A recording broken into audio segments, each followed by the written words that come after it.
toutes et à tous. On va faire un petit récapitulatif de ce qu'on a vu les dernières fois. Donc, on a parlé en premier de la création de l'humanité, donc de l'Adam, et de la valeur du couple au commencement. Donc, l'Adam possédait 2 dimensions, le mâle et la femelle, et du couple et de son fonctionnement. Dieu sépare le mâle et la femelle pour en faire Ish et Isha. Donc Antoinette nous a parlé aussi de la côte de l'homme qui a été retirée et de la tête, donc qui est le chef de la femme, et aussi la différence entre la soumission dont il est parlé dans la Bible et vraiment ce que veut vraiment dire la soumission de l'homme par rapport à la femme. Et maintenant, donc, on va voir un autre thème qui s'appelle l'harmonie du couple. La question que j'aimerais te poser, c'était qu'entends-tu quand tu parles d'harmonie dans le couple, Antoinette? Alors, l'harmonie, la femme est comme le corps de l'homme. Dans une construction, on parle d'un élément essentiel. Par exemple, si on construit une maison, la femme, c'est un élément essentiel de la maison. L'unité du couple passe par l'union à 3 niveaux, l'esprit, l'âme et le corps. La relation entre eux, elle est d'abord spirituelle, émotionnelle et physique. On voit que le physique passe quand même en dernier. Si la femme se sent aimée et honorée par son mari et qui lui donne la première place, elle fera tout pour être son aide afin qu'il puisse accomplir sa destinée. L'honneur est la racine de l'âme de la femme. Toute atteinte à son honneur l'atteint dans sa racine et affaiblit sa vitalité et sa joie. Et elle peut même faire des dépressions. Une femme qui n'est pas valorisée, qui n'est pas aimée et qui est délaissée, tombera dans la dépression ou elle ira voir ailleurs. L'homme doit comprendre que la paix au sein du couple est ce qu'il y a de plus important. C'est plus précieux qu'une carrière, c'est plus précieux qu'un sport, que sa voiture, que ses collègues de travail, plus important que de se faire voir dans son travail, d'avoir une place. La paix conjugale, elle n'a pas de prix et c'est ce qu'il faut rechercher à tout prix. Comment on peut travailler à cette paix conjugale, donc, et comment améliorer cette harmonie dans le couple. Voilà. Donc ça, c'est un conseil qu'on peut donner à tout le monde. Alors, c'est un conseil, il peut y en avoir plusieurs, bien sûr. Donc, en premier lieu, dans sa relation avec Dieu, d'accord ? Donc, la relation avec le Seigneur, l'amour qu'on va avoir dans l'intimité avec Dieu, d'être sous cette grâce, va découler automatiquement sur notre naturel. L'homme doit rechercher à faire plaisir à sa femme. Si elle se sent aimée et si elle a la plus grande place dans son cœur, bien sûr, après Dieu, elle saura faire de lui un homme qui a confiance en lui. Derrière chaque grand homme, on dit il y a une grande femme. Oui.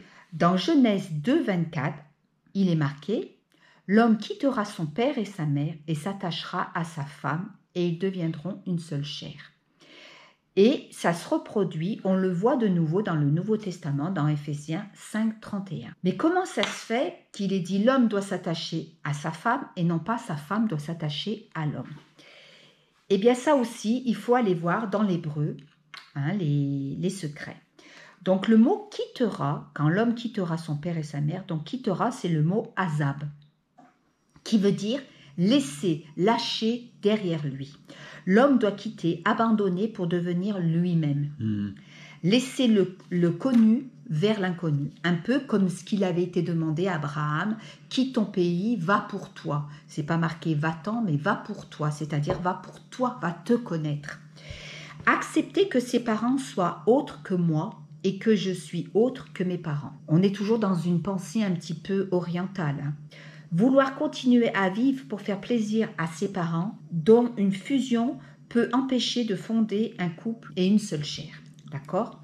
C'est dans le sens où l'homme lâche ses parents pour prendre soin de sa femme, puisque dans les mentalités un petit peu orientales, au temps de Jésus, au temps de la Bible, quand c'est marqué, ce mot-là veut dire quand même c'était le premier-né. Souvent, le premier-né était là aussi pour prendre soin de ses parents. Donc, si la femme se sent aimée, elle n'aura pas de mal à se mettre sous son autorité. On a dit que le mot autorité, c'était hypotasso, qui veut dire dans le sens, pas le fait pas que ce soit forcé. D'accord. Donc, dans le sens de partager et de porter les responsabilités de la famille ensemble. Donc, c'est comme Jésus, en fait, si on voit, parce qu'on est sœur, on épouse, donc on le suit par amour. Voilà, tout à fait, c'est ça. C'est toujours cette représentation entre Christ et son Église et le couple sur terre qui est une représentation aussi de l'amour de Christ pour son Église. Voilà. Donc, il est aussi demandé à la femme, dans Tite 2,4, qu'est-ce qu'il est demandé à la femme au niveau de l'amour, puisqu'il est demandé à l'homme d'aimer sa femme comme Christ a aimé l'Église. Alors, pour la femme, qu'en est-il ? Alors, il y a quelque chose qui est très mauvais, c'est la critique. Surtout quand on critique son mari en public, ça l'affaiblit. Et au lieu que cet homme puisse prendre sa place, eh bien, au contraire, elle va l'affaiblir. Donc, elle devra l'aimer, l'apprécier comme il est, parce que souvent, les femmes ont tendance à vouloir changer leur mari. Parce que dans un couple, celui ou celle qui fait le plus de reproches, c'est toujours la femme qui fait des reproches à son mari. Mais tu fais pas ceci, tu fais pas cela, ou tu fais ça mal.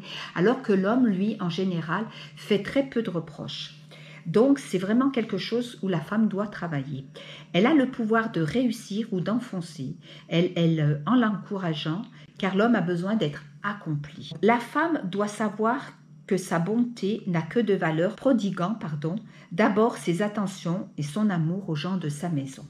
Mais souvent, elle va le donner ailleurs. Pourquoi ? Parce qu'elle ne va pas être aimée par son mari, elle aura besoin de reconnaissance et que si elle n'obtient pas cette reconnaissance, elle cherchera à l'obtenir d'une autre manière, dans son travail, avec ses collègues de travail, dans faire du volontariat, voilà. Et tout découle de cet amour. Si la Bible, elle dit que l'homme doit aimer sa femme comme Christ a aimé l'Église, c'est que derrière, il y a une conséquence. Pourquoi ? Car l'homme ne remplit pas sa fonction de première, c'est-à-dire aimer et donner et se donner pour elle. Traite ton mari comme un roi et il te traitera comme une reine. Méprise-le et il te traitera comme une servante. Donc c'est bien résumé et on voit que l'homme a une responsabilité, c'est de mettre sa femme à la première place, comme tu l'as dit, et que la femme a besoin de reconnaissance, d'écoute, ça c'est primordial. C'est vrai que la femme est beaucoup dans les détails, elle a besoin de s'exprimer, comme c'est un être, comme tu l'as dit aussi, qui vivait, parce qu'elle est plus intérieure, la femme, elle a besoin, elle est plus sensible d'émotion. Voilà. Donc l'homme a besoin de connaître sa femme, parce que justement c'est le contraire de l'homme. Donc il faut qu'il connaisse son contraire pour qu'il la comprenne et qu'il puisse agir en conséquence, avec amour, sagesse et respect. Voilà. Merci.